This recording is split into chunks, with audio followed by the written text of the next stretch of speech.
Have you ever caught yourself thinking, if I'm not tough enough on myself, I won't learn or get better? Well, you're not alone. Hi, my name is Nathan Harrington. I help business leaders develop their emotional intelligence and communication skills. Before we get started, go and subscribe to this channel so that you get notified whenever I release valuable content like this. The view that self-criticism is the best way to learn is lots of folks' default setting, often stemming from childhood or fear-based beliefs. But what if I told you that the key to learning and growth might actually lie in being kinder to yourself? Today, we're diving into the world of one of my favorite topics for leadership and personal development, which is self-compassion and its incredible power to enhance our ability to learn new skills and acquire new knowledge.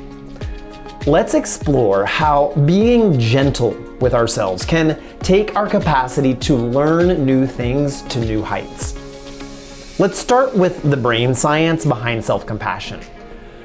When we practice self-compassion, we effectively calm our brain's fear center, the amygdala, and engage the prefrontal cortex, which is responsible for decision-making and self-regulation.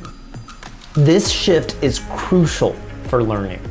It creates a nurturing environment in our minds, making us more receptive to new information and experiences. Research has shown that self-compassion lowers stress and anxiety levels. In a study at the University of Texas, students who practiced self-compassion before an exam reported feeling significantly less anxious and more confident.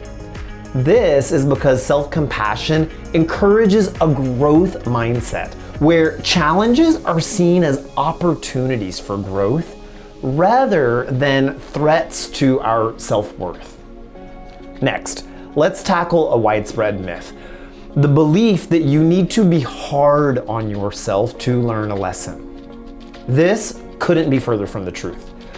Though self-criticism might seem like a motivational tool, it's actually something that leads to fear of failure, procrastination, and ultimately a decrease in motivation. It's a short-term solution with long-term consequences. Instead, self-compassion offers a way to hold ourselves to account in a supportive way. For instance, consider one of my clients, Michael, a project manager who sometimes misses crucial deadlines, a habit that he's never consistently been able to break. When we started working together, he began practicing tools that allowed him to, instead of berating himself, acknowledge his mistakes, forgive himself, and focus on constructive steps. That's the key part, constructive steps to manage his time better.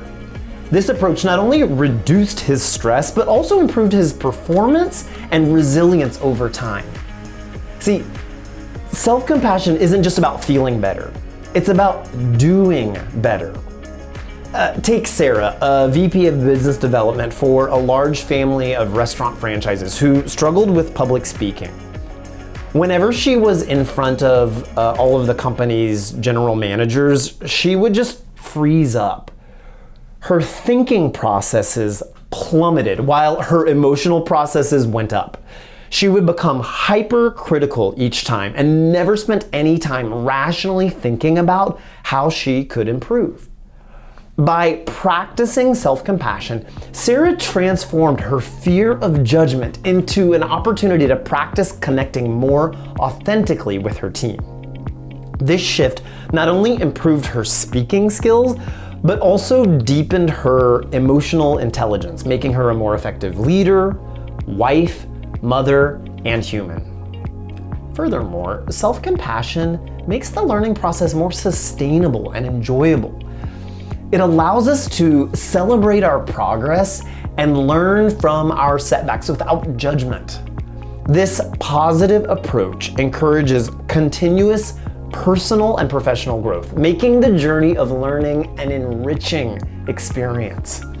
So, to wrap up, self-compassion is a powerful tool in our learning and development repertoire.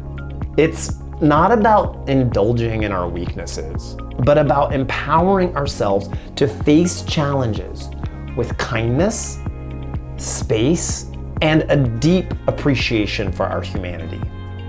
By embracing self-compassion, we create a conducive environment for growth where mistakes are not feared, but seen as valuable learning opportunities.